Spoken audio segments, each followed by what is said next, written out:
যেখানে যাবা পৃথিবীতে আলোক পত্রিকা হিসাবে তোমরা সেখানে মাথা উঁচু করে দাঁড়িয়ে থাকবা যে আমি তানজিমুল উম্মাহ মাদ্রাসার ছাত্র। এইটা যেন আল্লাহ তোমাদেরকে দান করেন। ইমাম শাফঈ ওনার ওস্তাদকে বলতেছেন, শাকাউতু ইলা ওয়াকিইন সুআ হিফজি ওয়া আওসানি বিতারকিল মাআসি ফাইন্না ওয়া আখবারানি ইন্নাল ইলমা নূরুন ওয়া নূরুল্লাহি লা ইউহদা লিআসি। আমি আমার শিক্ষকের কাছে বললাম যে আমার জ্ঞান মানে মুখস্থ কম থাকে।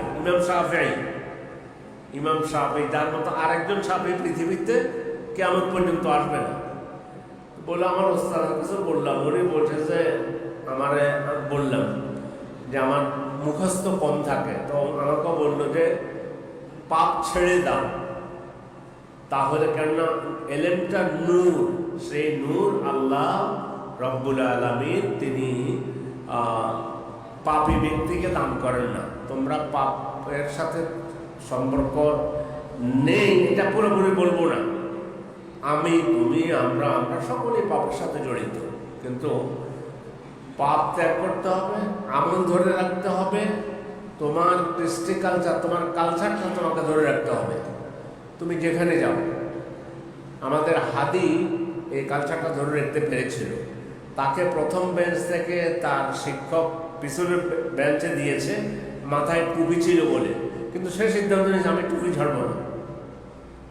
সেই হাদিকে আল্লাহ তাআলা শহীদ হিসাবে কবুল করুন, চলো আমি।